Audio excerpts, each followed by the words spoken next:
जय जगन्नाथ। उड़ीसा के राज्यपाल श्री गणेश लाल जी, मुख्यमंत्री मेरे मित्र श्रीमान नवीन पटनायक जी, कैबिनेट में मेरे सहयोगी अश्विनी वैष्णव जी, धर्मेंद्र प्रधान जी, विश्वेश्वर टूडू जी, अन्य सभी महानुभाव और पश्चिम बंगाल एवं ओडिशा के मेरे सभी भाइयों और बहनों, आज ओडिशा और पश्चिम बंगाल के लोगों को वंदे भारत ट्रेन का उपहार मिल रहा है। वंदे भारत ट्रेन आधुनिक भारत और आकांक्षी भारतीय दोनों का प्रतीक बन रही है। आज जब वंदे भारत एक स्थान से दूसरे स्थान पर यात्रा करती है, गुजरती है, तो उसमें भारत की गति दिखाई देती है और भारत की प्रगति भी दिखाई देती है। अब बंगाल और ओडिशा में वंदे भारत की ये गति और प्रगति दस्तक देने जा रही है। इससे रेल यात्रा के अनुभव भी बदलेंगे और विकास के मायने भी बदलेंगे।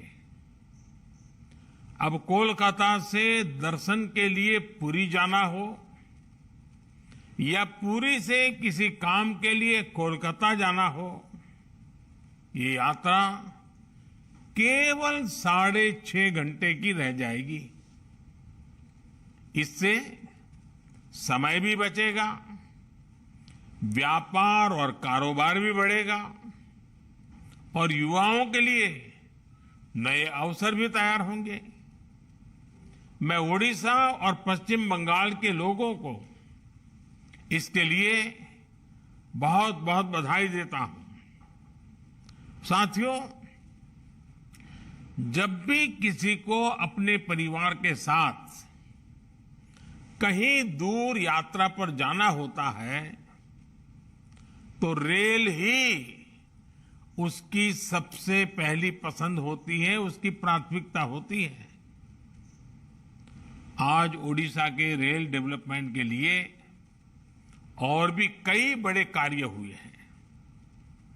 पुरी और कटक रेलवे स्टेशनों के आधुनिकीकरण का शिलान्यास हो, रेल लाइनों के दोहरीकरण का काम हो या ओडिशा में रेलवे लाइन के 100% विद्युतीकरण के लक्ष्य की प्राप्ति हो, मैं इन सभी के लिए ओडिशा के लोगों को बहुत बहुत बधाई देता हूं। साथियों, ये समय आजादी के अमृत काल का समय है। भारत की एकता को और मजबूत करने का समय है। जितनी ज्यादा एकता होगी, भारत का सामूहिक सामर्थ्य उतना ही ज्यादा शिखर पर पहुंचेगा। ये वंदे भारत ट्रेनें इस भावना का भी प्रतिबिंब है। इस अमृत काल में वंदे भारत ट्रेनें विकास का इंजन भी बन रही हैं और एक भारत श्रेष्ठ भारत की भावना को भी आगे बढ़ा रही है। भारतीय रेलवे सबको जोड़ती है, एक सूत्र में पिरोती है। वंदे भारत ट्रेन भी अपनी इसी परिपाटी पर चलते हुए आगे बढ़ेगी।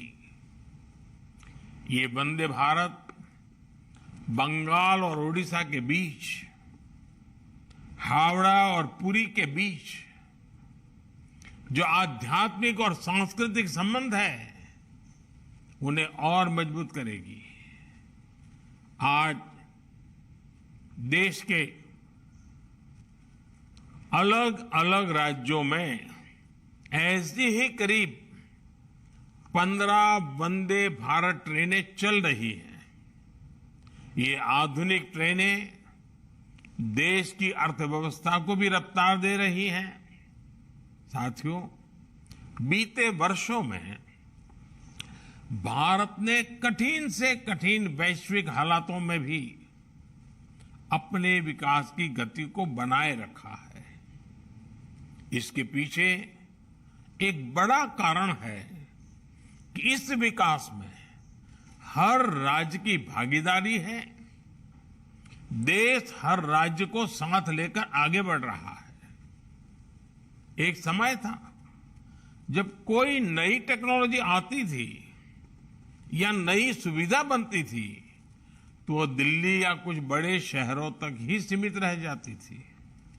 लेकिन आज का भारत इस पुरानी सोच को पीछे छोड़कर आगे बढ़ रहा है।